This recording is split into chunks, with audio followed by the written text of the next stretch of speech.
Kapatid, hingi ng payo. Ito kasi, yan, second floor ito. Yung first floor, hindi, ito yung first floor. First floor po ito. Ano yan. Yung second floor, wala kasi yung bubong.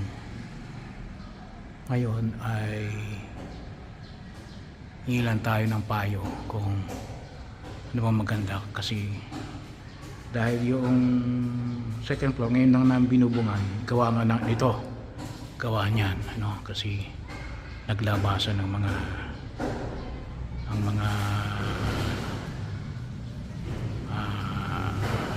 kalawang, ano, na kasi nga ay hindi ko alam kung bakit, ano, pero ito, yan, ano bang pwedeng gawin dyan, no? At least ngayon wala na yung hindi na pwede mag-leak na uli. Yan lang kinakailangan kong i-repair yan. Ngayon tayo ay siyempre ano, kung sa mga nag-aantay kung ano yung mas magandang, sabi nga rito ay nakalagay nga diyan ay kinakailangan linisin mo na lahat yan. Linisin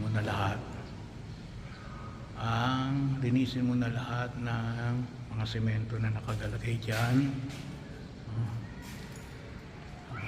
para maklear yan. Tapos nakalagay na magandin, kikiskisin yan, kikiskisin yung mga kalawang, no? Pangatlo ay ano daw, yung ang gagawin ay yung pangatlo ay yung tawag dito ay rust converter, no? Kailangan daw mayroong rust converter. So tapos ang rust converter may tinatawag daw na cement bonding agent. Baka may alam kang magandang cement bonding agent, no? Yung gumagawa rito ay ang kanyang recommendation ay Bostech, no? Tinanong ko siya, nakagamit ka na ba noon? Hindi, para nakikita niya lang. Kaya baka may re-recommenda ka, kapatid. Maraming salamat. Yung second floor kasi kaya ako nagpalagay ng second floor. Malaking pera din yan, kaya ako nagpalagay ng second floor para ma-maintain yung integrity ng first floor, no? Yan, katatapos lang nila. So itong araw na ito yung huling araw, no? So kaya tayo nagpapasalamat sa Diyos at nagpapasalamat sa mga sponsors natin na patuloy na nagtitiwala para sa bahagi.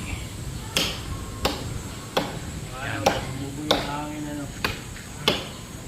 Masisira nga, tama, nagdadali kapag hindi tinanggal.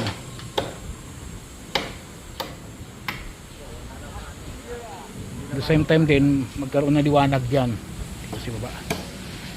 Okay, maraming salamat.